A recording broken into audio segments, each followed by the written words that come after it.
What the future will bring, no man can say. But one fact is certain. Mankind stands at the crucial crossroads of history, the threshold of a new era, the atomic age.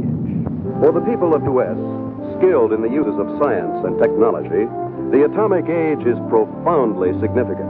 Across a continent enormous in its agricultural potential, Americans have drawn from the earth a rich cities, have reared towers into the sky, have spun intricate networks of highways across the land. By the application of science, industry has grown increasingly productive, making possible a good way of life. With assurance, Americans look with an abiding faith to the future. For many, citizen and scientist alike, atomic energy means the promise of a more abundant life. But for many another, the atom is a threat, an evil promise, the paralyzing panic of our time. Thus, to answer the perplexing question of the atom and its implications, the people have turned their attention to the forum of public affairs, have sought to search out realities, to find the facts, or to listen to men of science, like Dr. Jeremiah Morley, famed geologist, the embattled founder of the now defunct Society to Save Civilization.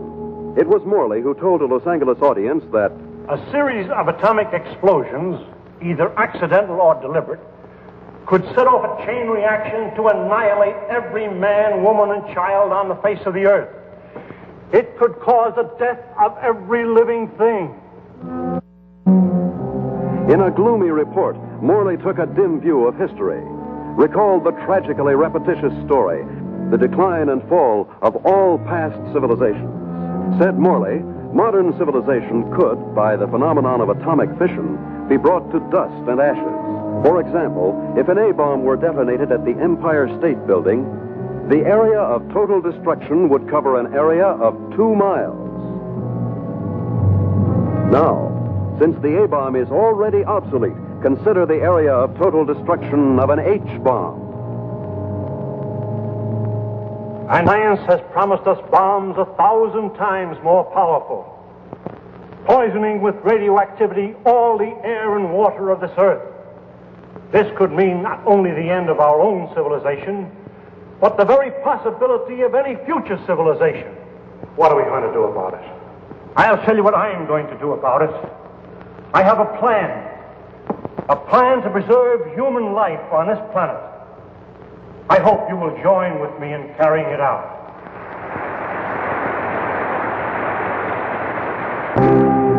The response to Dr. Morley's appeal was immediate and enthusiastic. The Society to Save Civilization was set up.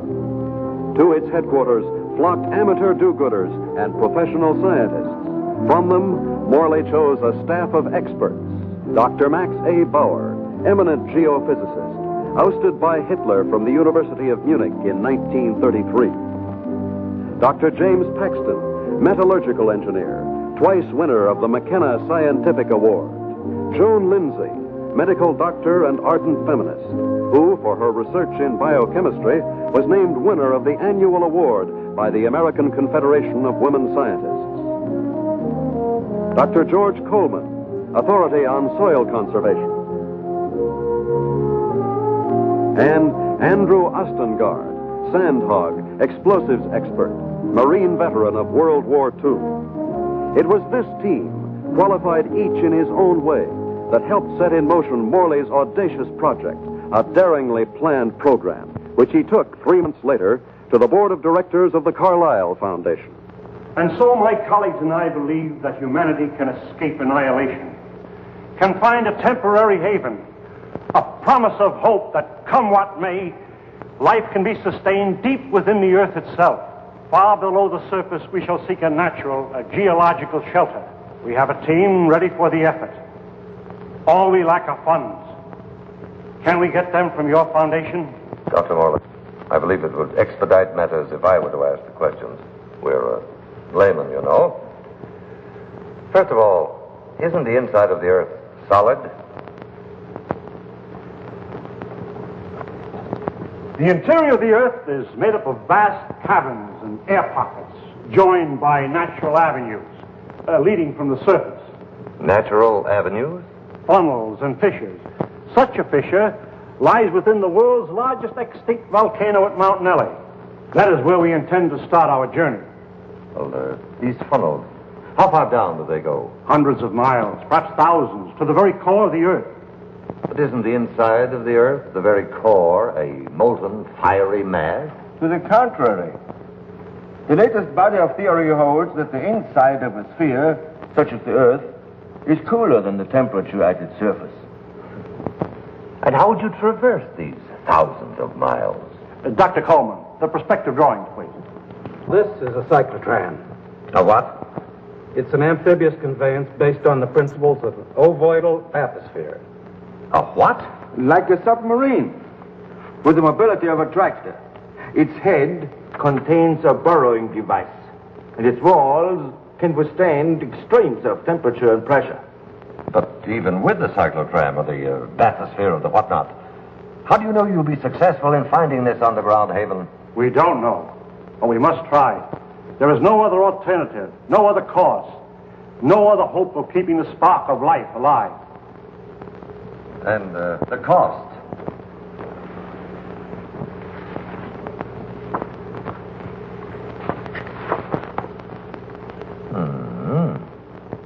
That's a lot of money, Dr. Morley. Well, surely you don't expect... But we do. I know you and your committee mean well. Mean well? Next you'll be calling us starry-eyed idealists. Dr. Lindsay, you're out of order. The whole world is out of order. And I suppose you and your associates can set it right? We couldn't have said it wronger if we tried. The appropriation was denied. To carry on his work, Dr. Morley issued repeated appeals to the members of the organization. It failed. And so, last week, the Society to Save Civilization was itself extinct. And one of its leaders, of Professor Jeremiah Morley and his enthusiastic colleagues. Where were they headed after a year of devotion to a lost but spectacular cause? To newsreel reporters, Dr. Morley had only this to say. We have no plans. We have no hope.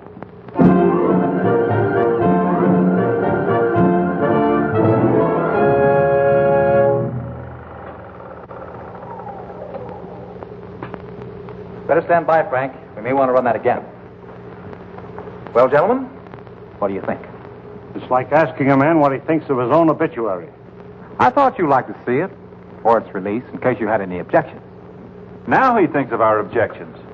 You've been crucifying us for a year, Mr. Thompson, in the newspapers you edit, the magazines you publish, and the syndicates you control. And now this newsreel. Just a minute, gentlemen. You seem to have me confused with my father. He dictates the policies of our publications. Like father, like son. Nothing, Dr. Bauer, could be more unscientific. As a matter of fact, my father and I never see eye to eye on anything. So he's the villain of the piece, and you are the hero. Quite the contrary. My father has all the virtues of our society. He makes the money, I spend it. It's a large occupation. Oh, I have no occupation. I'm strict. You wouldn't. That idea of yours, Dr. Morley, about exploring the inside of the Earth. You know, I'd like to try that. Just kicks. I'm sure you wouldn't find it very exciting. Oh, I don't know. Gentlemen, I came here tonight with a proposition. I have some money of my own. I would like to finance your project. Are you serious? Sit down, my boy. There's one stipulation, however. I go with you. And what could you do? I'm afraid you don't realize what you'd be up against. Going 1,000 miles inside the Earth. Just to satisfy a whim? Gentlemen, you act as if the fate of humanity hung upon you granting me this whim.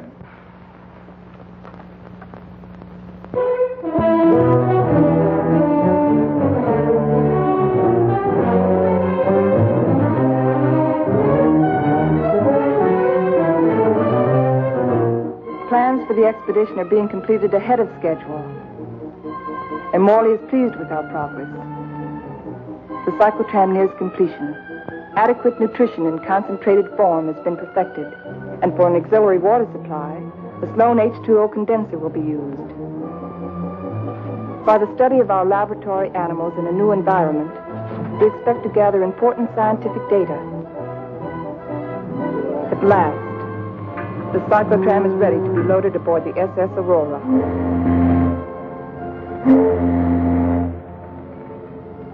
Our destination, the extinct volcano, Mount Nele. where the inside of the earth begins. This was our base, a lonely, desolate beach at the foot of the extinct volcano.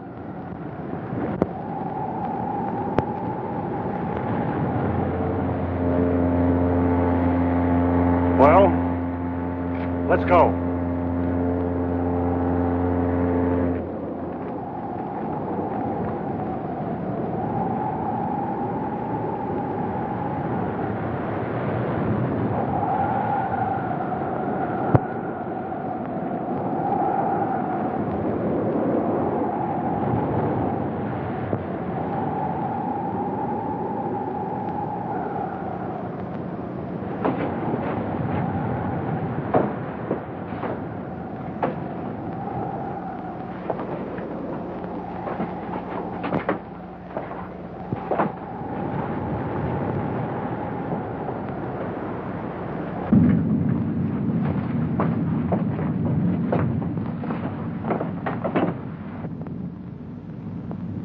What a place to spend our last night on Earth. You sound like we'll all be dead in the morning. It's a possibility. We stay here.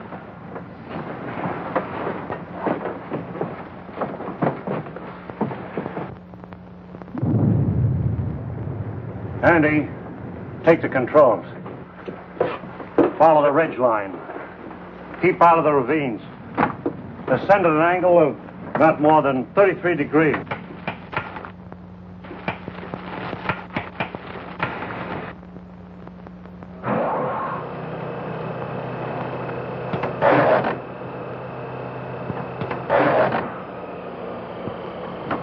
Something's wrong.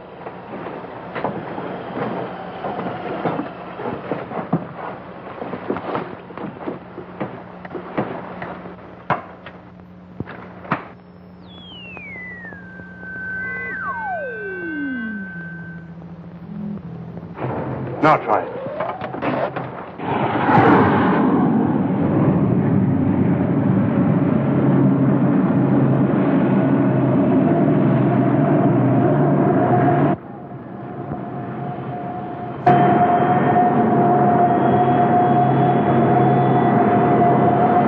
Sustain 2,000 RPM.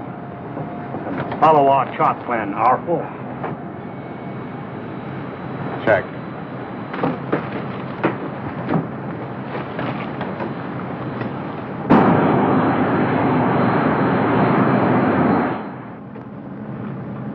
What's our elevation now? Approaching 6,300 feet. Angle of ascent, 19 degrees. Speed constant, 2,100 RPM.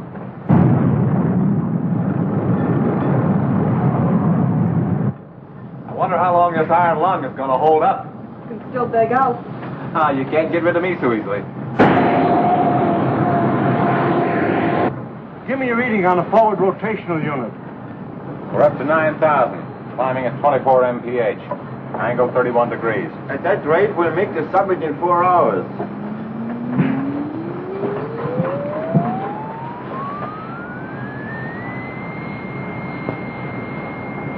Dr. Mullen, we are meeting some unstable isotopes.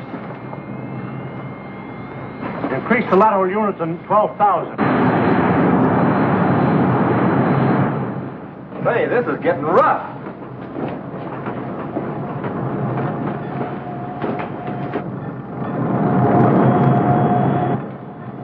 We're approaching position R4. Our computations show an error of less than plus 0.14. Good. We'll reach the summit in 30 minutes.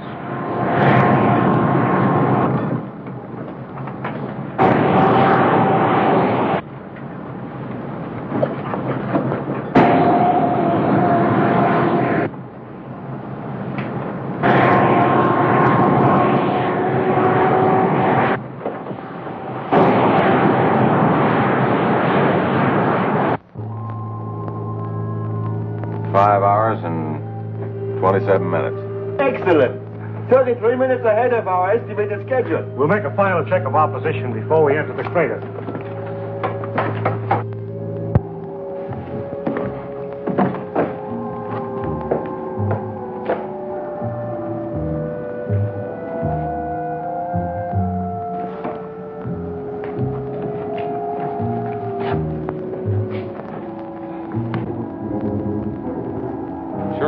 professor picked this volcano for our expedition. Maybe this one could come to life, too. No, not a chance. No bet on it.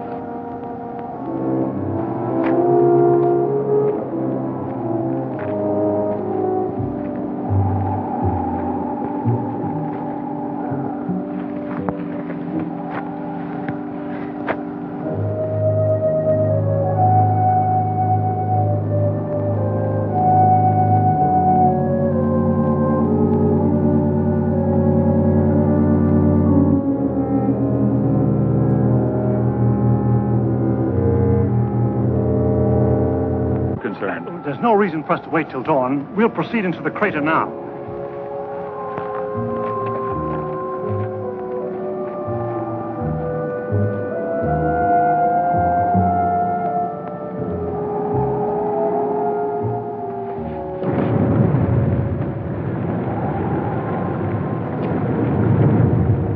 Just one last look at the earth. Yeah. What a way to remember it. Downward spiral. Keep to the inside ledges. Speed 1,200 RPM.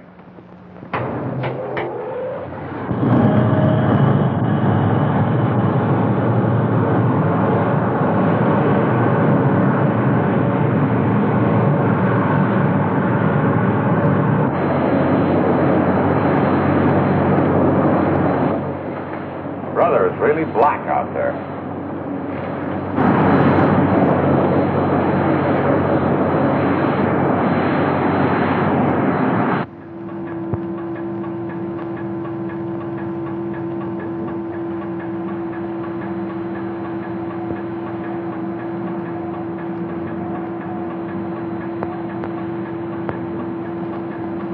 As we descend ever deeper into the volcano, I have observed no unusual physical symptoms.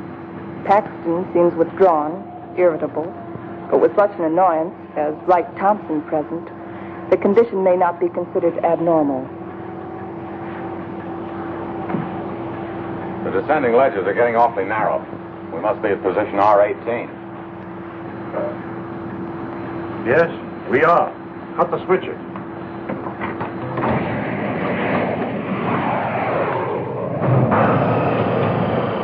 We'll be doing some hiking now. Better have some breakfast.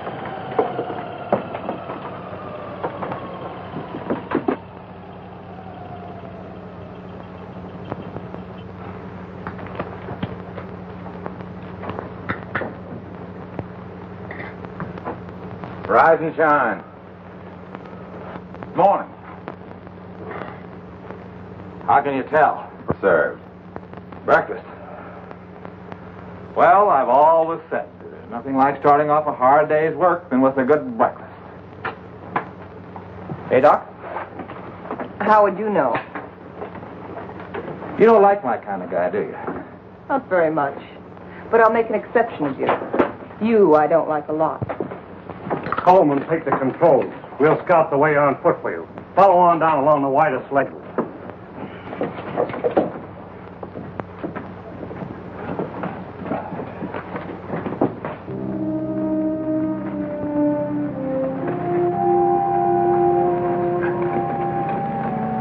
Watch that, it's loose. What's the matter? I don't like it. What did you expect him here? A Garden of Eden? I'm not talking about volcanoes. I mean Wright Thompson. He doesn't belong here. None of us belongs here. We're doing what has to be done. He doesn't feel that responsibility. He's just a useless piece of excess baggage, a selfish thrill seeker. But without him, there'd be no expedition. Pardon me.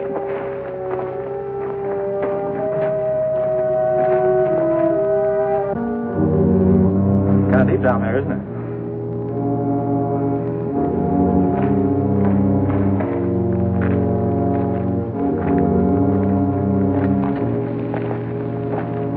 Nice friendly bunch, those scientists. Oh, what's your trouble? Oh, nothing, but don't they ever talk? Not unless they got something to say. That's the way it is with smart people. Maybe they're not so smart. Maybe they don't know what they're doing down here. Listen, Buster.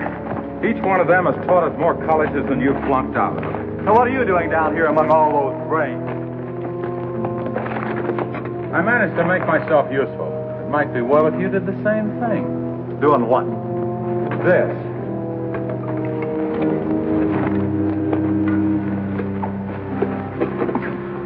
You lead the way for a while.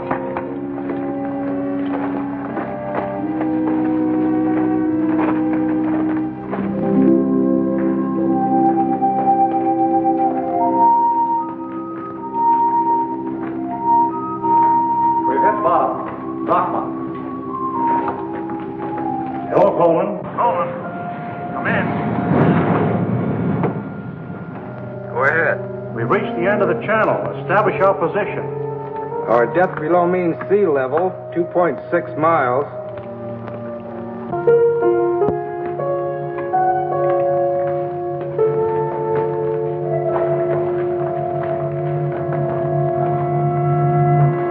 The Angstrom Underground Geological Expedition reached this point June 12, 1938, and was unable to proceed further. Why anyone who follows us should want to go further, we do not know, but we assume that they have good reason for doing so. Good luck. If Engstrand were living today, he'd know the reason. The world has changed since 1938. The world has changed since yesterday. We better get to work.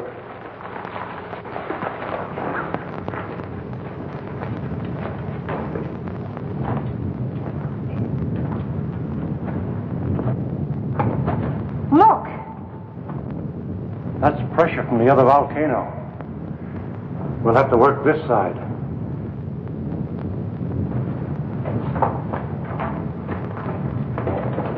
Paxton! Yes, Dr. Morley? Start making density readings on that wall over there. Yes, sir.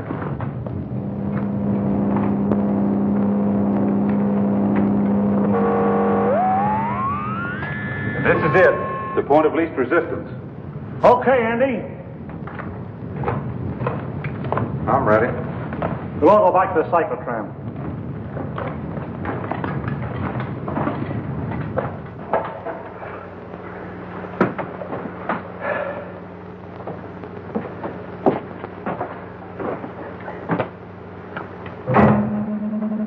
Fuses 1 and 2 set.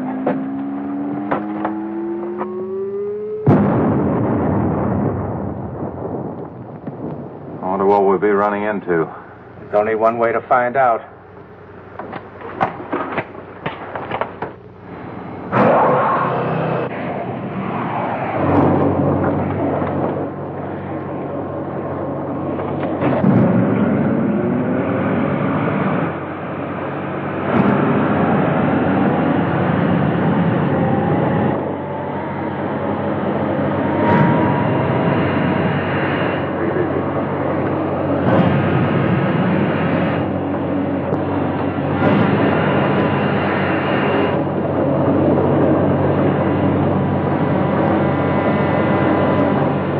Broken through.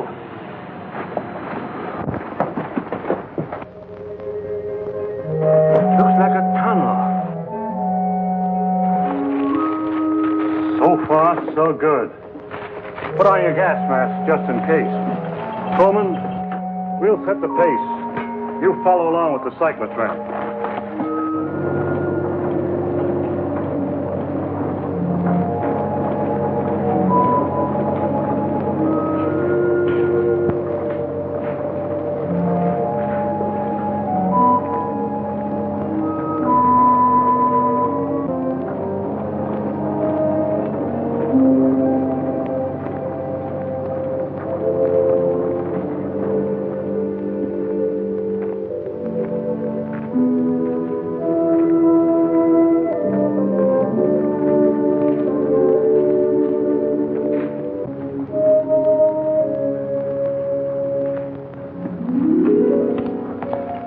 The air is fresh and clear. You can take your masks off. Pressure seems normal.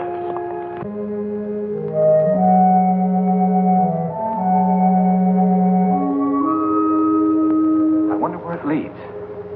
That's exactly what we're going to find out. Lead the way, Andy.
How did it all happen? Long time ago, the earth above was covered with water. And when the sea vanished, it left great limestone deposits behind. Was all this limestone? Yes. And then the water gathered in underground streams and carved out the soft limestone. Drop by drop, year by year, the water dissolved the stone. Each drop carried a tiny particle of sediment. That's what formed these columns. About an inch every 1,000 years. Well, how long did this whole process take? About 200 million years. Hello, Coleman. Coleman, bring up the tram. We'll proceed from here.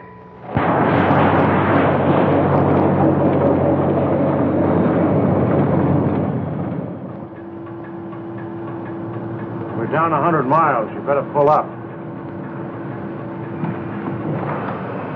Cut the switches.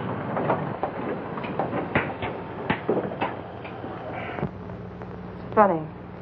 When we first got here, I felt a sort of exaltation. Now I feel depressed. I don't know why. The oxygen content is adequate. I know.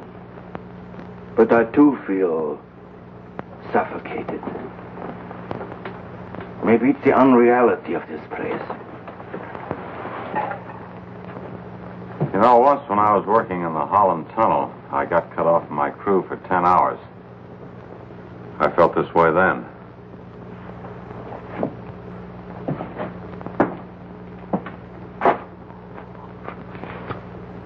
I think I know what it is. It's loneliness. It's a feeling of a person away from people. I felt it on the top of a mountain in Tibet, in the jungles, and on the Arabian desert. It's like the last cord tying you with humanity has been cut. It's more than that. People have dignity only in relation to many other people. Alone, a man is as useless as any rock out there. No, you're both talking nonsense. Nature doesn't influence man. Man influences nature.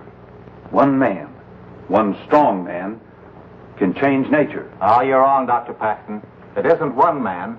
It's many men working together. Right, teacher? Men together are no more than sheep. One man standing alone leads the way. Then the sheep follow. Please, gentlemen. Well, I'm embarrassed for all of you who call yourself scientists. Swayed by a self-indulgent young fool. I'm going ahead. I hope that by the time you catch up with me, the atmosphere will have cleared the cobwebs from your brains.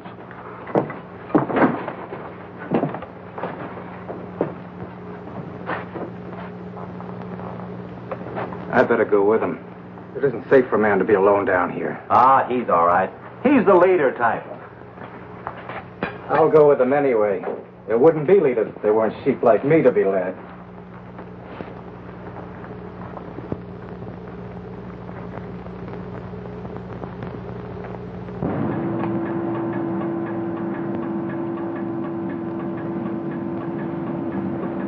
I still don't see any sign of Paxton and Coleman.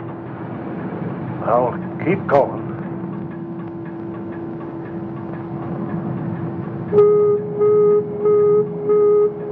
Gas! Paxton and Coleman. They forgot their gas mask.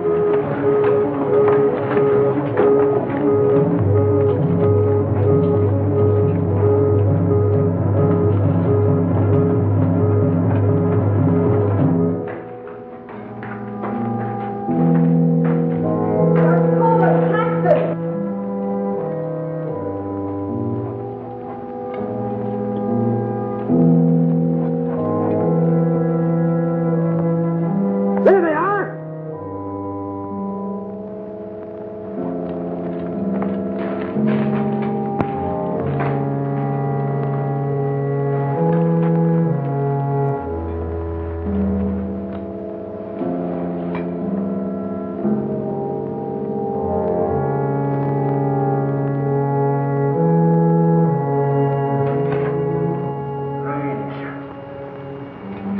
Digging a grave 110 miles under the earth.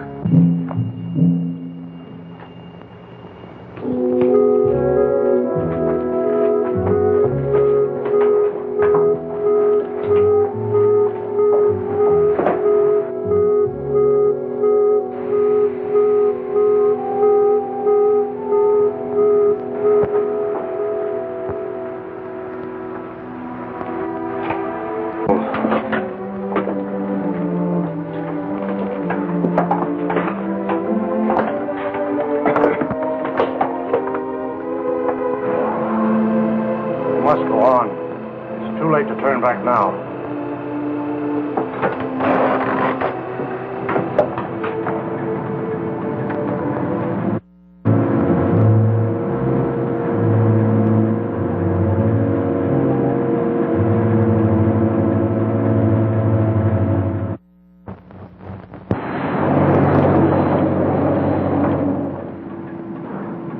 No. Andy? Yeah.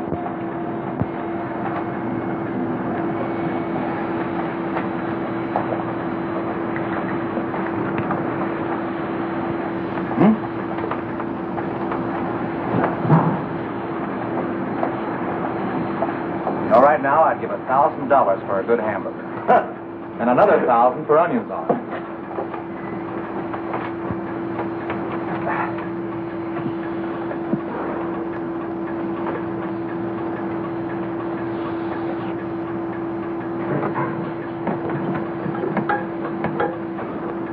Dr. Morley, our water supply is...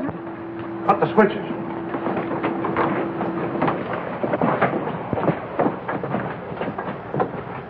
Polluted by the gas fumes. Yeah, somebody left it open. Back there just before Paxton and Coleman took off.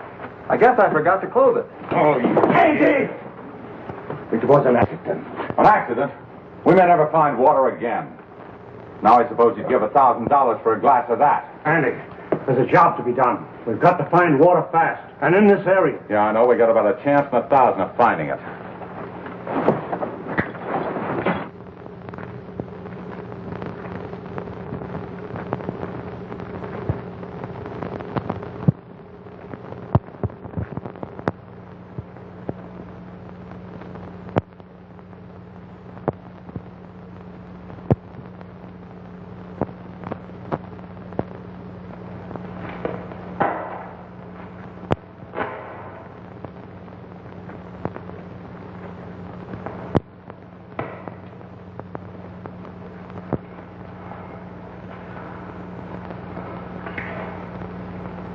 Look, there's Andy.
No water here!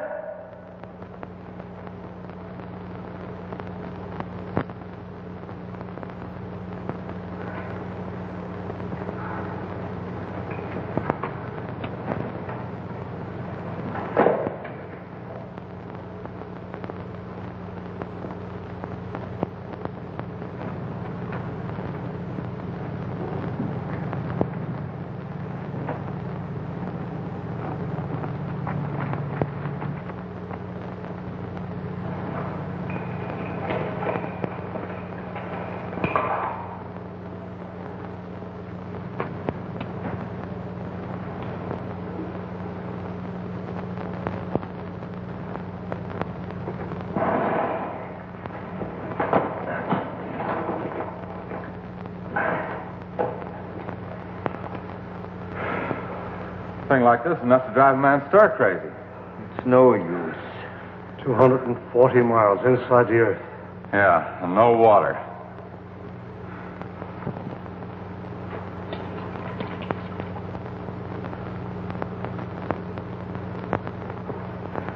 Here.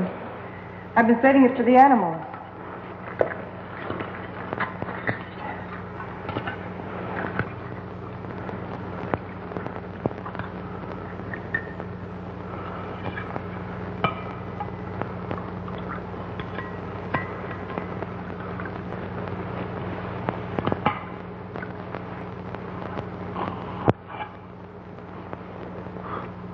Go ahead.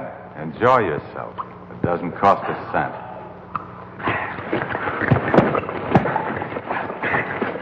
Stop it! Andy! This is ridiculous. We have something larger at stake than your personal petty feuding. Now, you two can come with us or stay here and kill each other. I'm going after the cyclotron. Never mind. I'll go get it.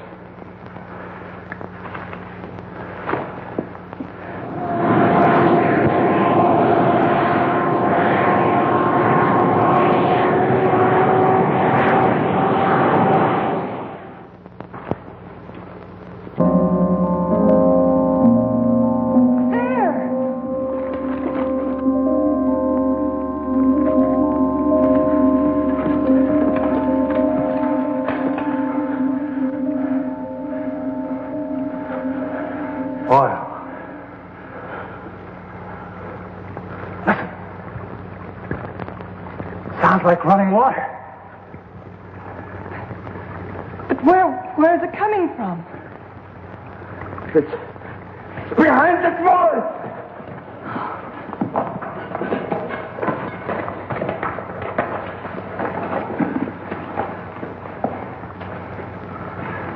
It is running water. Well, why don't we go through the wall of the cyclotron? No. There's this brother. There's still such a thing as too much butter. It could be an underground sea. Andy, bring a couple of heavy hammers.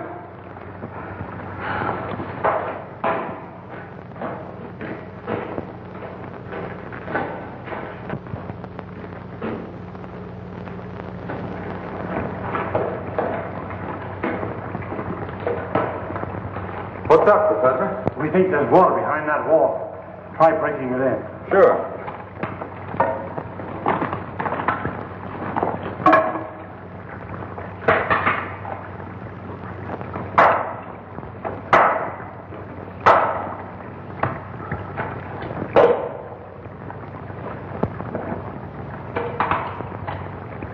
I brought 2 hammers, you know.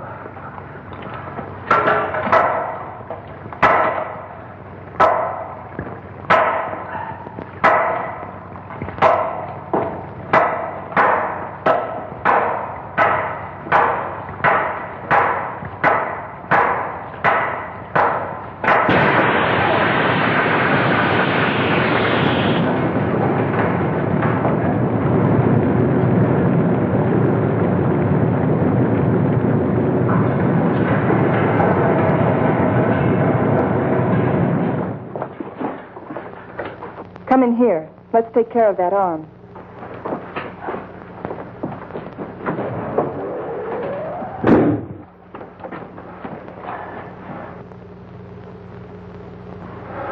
The outside temperature's rising fast. It's up 280 degrees now. It looks as if it could go on forever.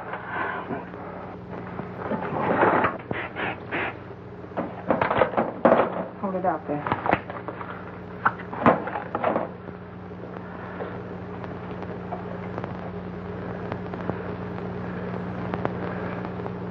Outside temperature. It's dropping fast. The outside pressure's dropping, too.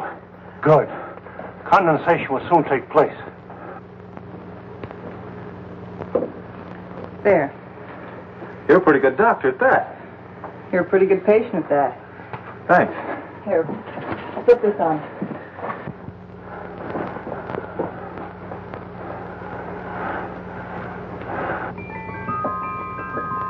It's water. Look. Look at it. It's water.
Joan, are you all right?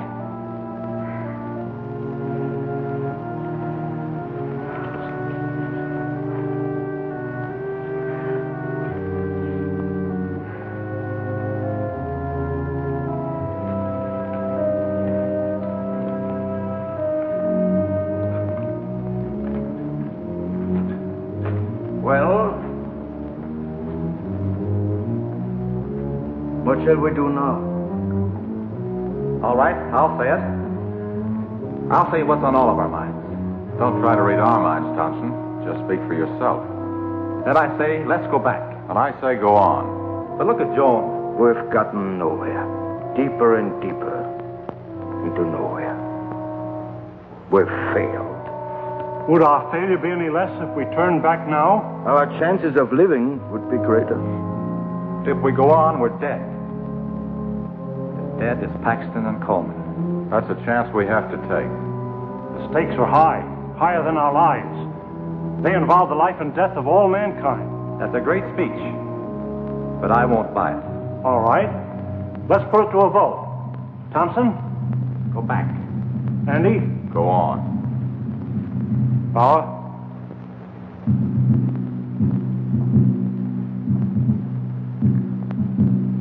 Go back.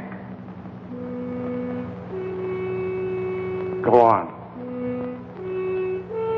Seems to be a deadlock.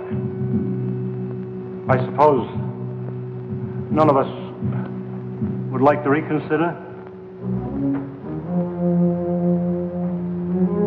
Doesn't woman suffrage count here? What do you say, Joan? I say go on, and let's not waste any more time about it.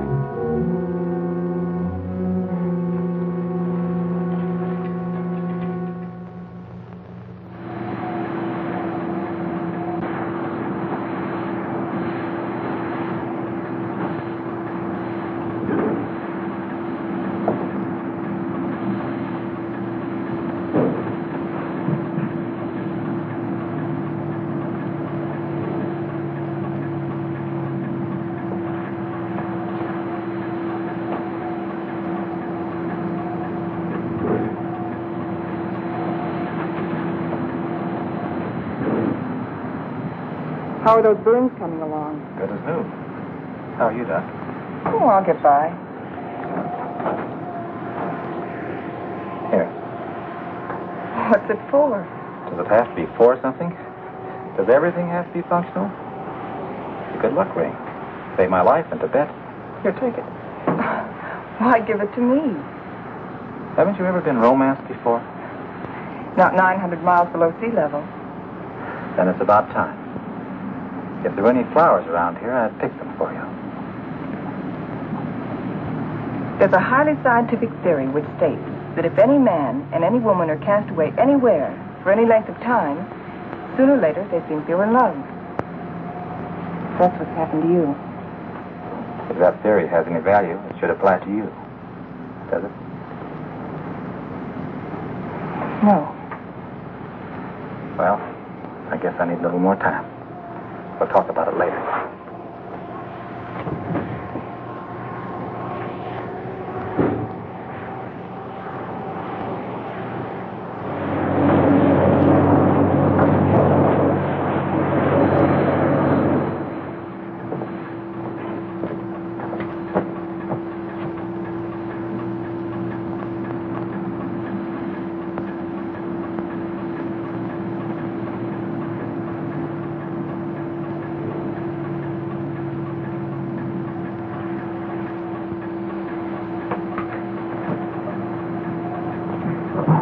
Say, how about pulling this jalopy level for a minute? Just long enough for us to get out of these straitjackets and stretch.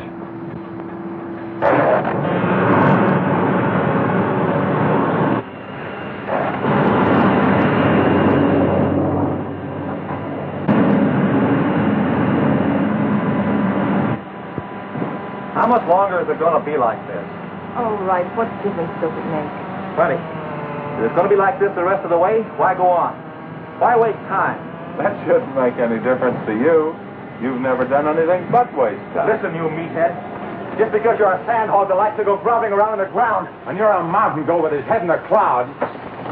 Stop it, both of you. I've had enough of this. What's happened? I don't know. It's much water.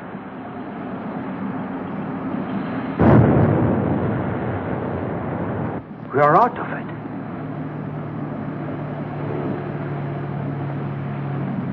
This might be what we're looking for. Let's make a landing and explore the area.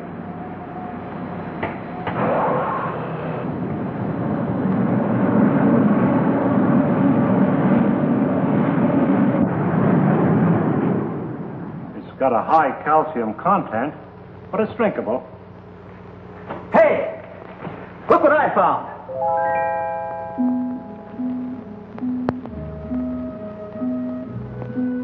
They're cave pearls.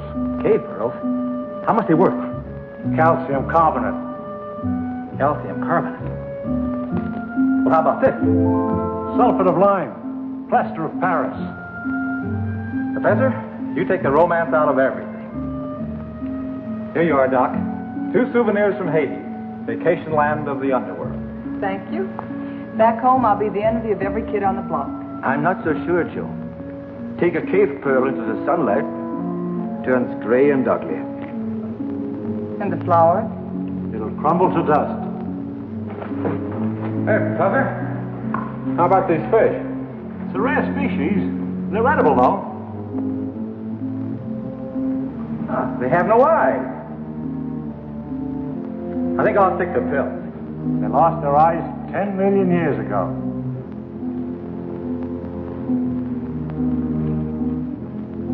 What kind of a place is this? Flowers that crumble to dust in your hands. Stones that look like pearls. Fish without eyes. Nature sure a practical joker. I suppose you could have done better? 10 million years, I couldn't have done worse. Morley believes this is the shelter we've been searching for. A valley of shadows, where life can be sustained. A shelter for humanity. And yet our morale is very low. What do we want? A ray or two of sunshine? A change of seasons? Starry nights? In this graveyard, Morley thinks We can build a new life right here. You mean this is what we're looking for?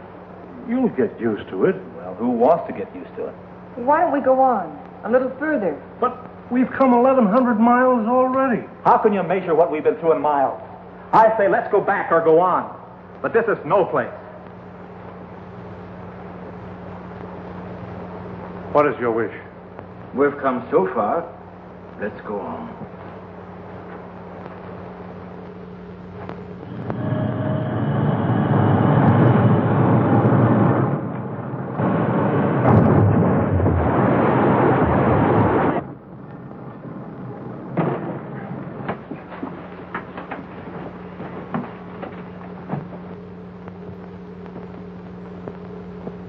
Well?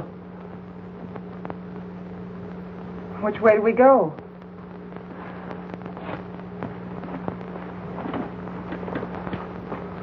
I suppose we'll have to explore both channels.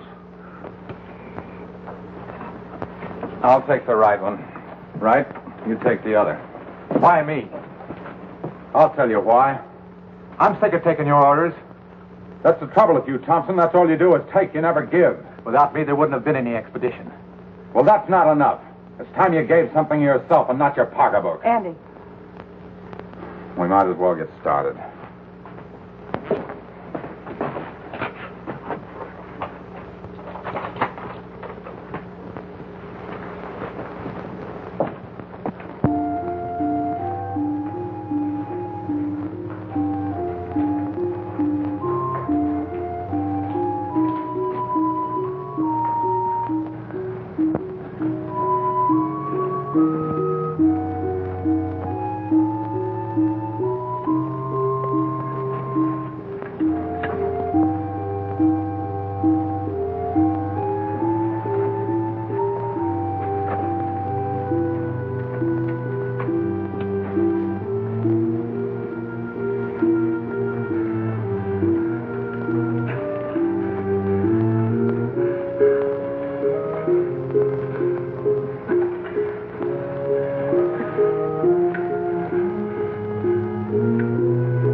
And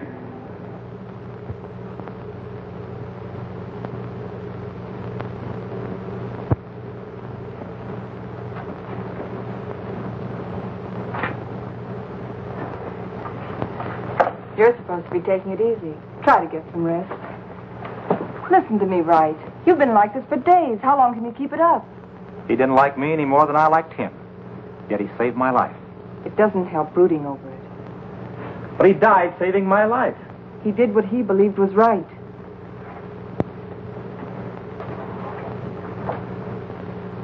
My trouble was, I never believed in anything. You can start now.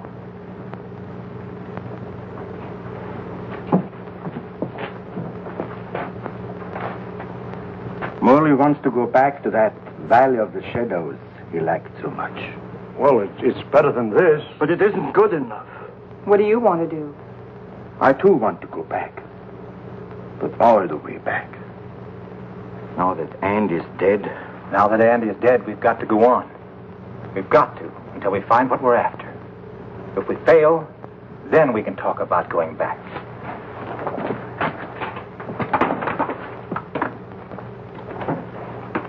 Over there. This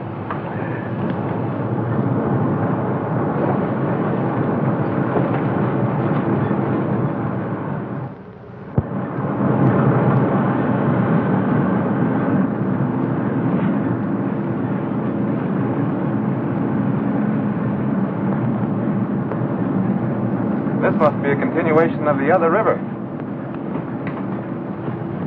No, I think it's just a seepage from it. Listen. What's that?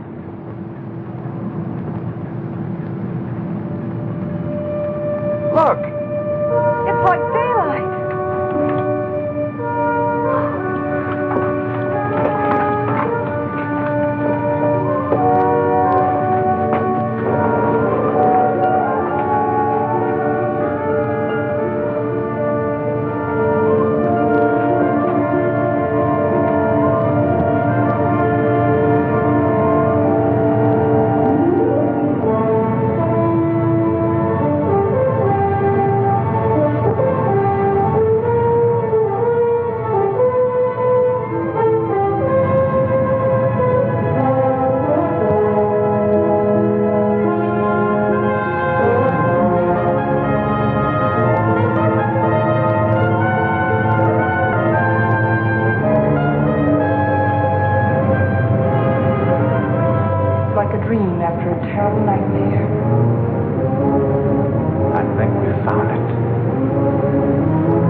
We have discovered a vast and radiant cavern deep within the earth. Along the shores of this incredible cave lies a great underground sea, gathering up the waters of the earth.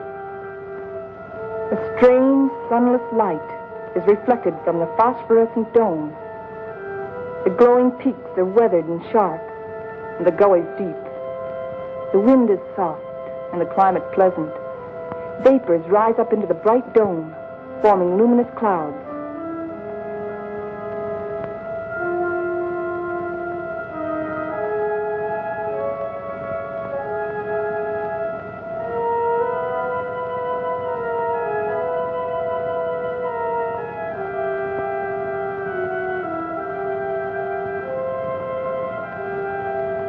The area is rich in chemical resources. That means power and industry, according to Bauer. And Wright says a real estate boom is on.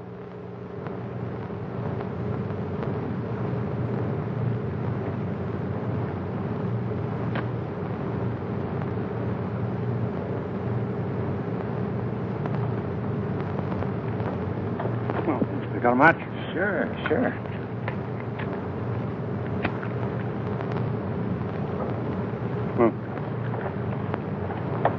How you coming, Professor? Still feeding those rabbits? They eat like pigs. Small wonder. They're expecting in a couple of weeks. All of the rabbits? No, silly. Just the lady rabbits. Tell me more. Here, make yourself useful. Get some more water. Explorations and surveys of the surrounding area continue. Morley and Thompson have set out toward the southeast to investigate the land and its potentialities.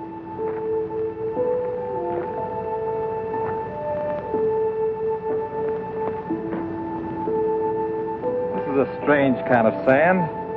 That's not sand, that's volcanic ash. The ash will make good fertilizer for our crops. Crops?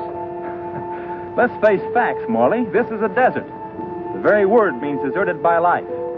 And you talk about crops. It can be irrigated. This country has everything. Water, soil, air, heat. Yeah, you're forgetting one thing, though. No sunlight. Science can adjust that. Crops can thrive without sunlight. Perhaps. But can we?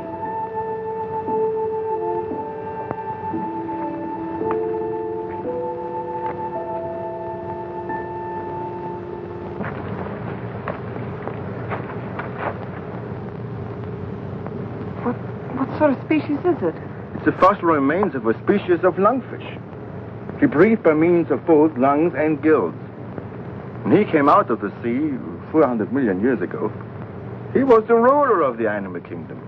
With his lungs, he was a pioneer in a new way of life. How did they become extinct? Like some of us on Earth, they seem to hurry the process of extinction. Let's get out of here.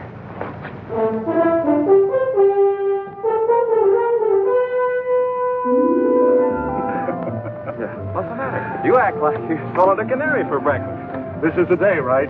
This is what day? The day we're expecting the first litter of rabbits. Well, who's going to pass the cigars around? You apparently don't realize the importance of it. Oh, I'm sorry. By observing the rabbits, we've already learned that they respond to nature basically as we do, as any mammal does. And from their young born today, we can predict how our own young will respond in the new world. Dr. Morley, Fowler. Come on. You go ahead. I'll get plenty of hot water.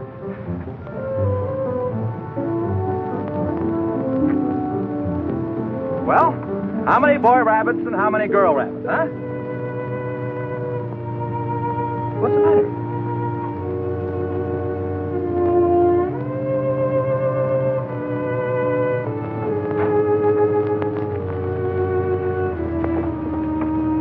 Joan, what's the matter? They're dead. They're all born dead.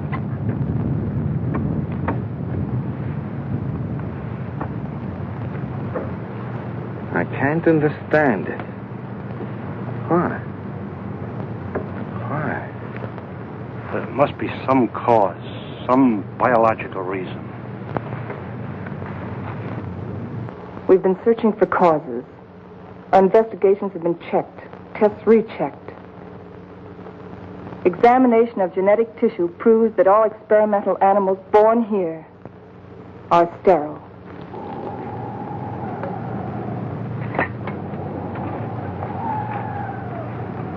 You know what this means? This new world. A haven for the dead. This is the end of the line. Now we know that the human race cannot reproduce itself in this underworld region. It appears our mission is a failure. Then we can't stay here. At least one generation could. And after that, what? The end of humanity. That I won't accept. Neither can you run away from facts.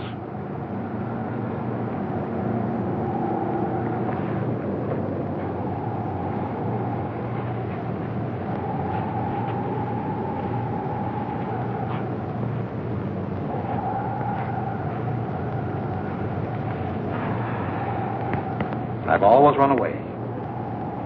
Climbing mountains. Trying to prove something. I don't know what. I too ran away instead of fighting. And now I've run away again. And I was always afraid I couldn't compete in a man's world. I think I want to go back and try again. Go back to what? To a world bent on self-destruction? We can live the rest of our lives here in peace. Morley, you're wrong. This isn't peace. This is a resting place for the living dead. I don't believe it's the end of the world. I don't believe it's the end of mankind. You're young. You don't know. I've lived through the terrors of 2 great wars. I've had enough.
Take over.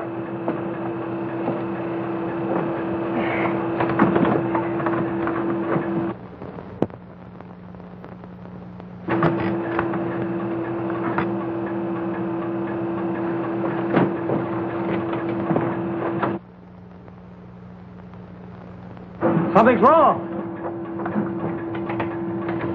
Something's pulling us down.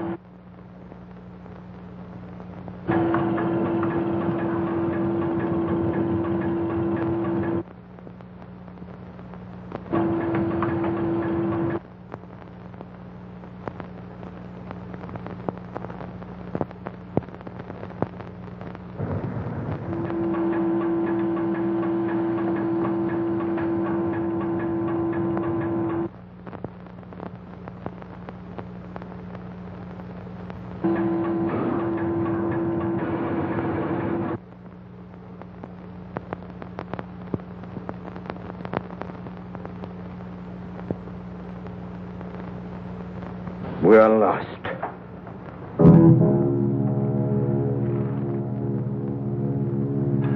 We're in a blind alley. Ever since we started, we've been in a blind alley. We can't bury ourselves in the earth and expect to live. Maybe that's the secret. Morley understood. Strange. We didn't know it before. I used to be afraid of death. I was afraid of life.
There's life on that island. People. I feel like I'll live forever.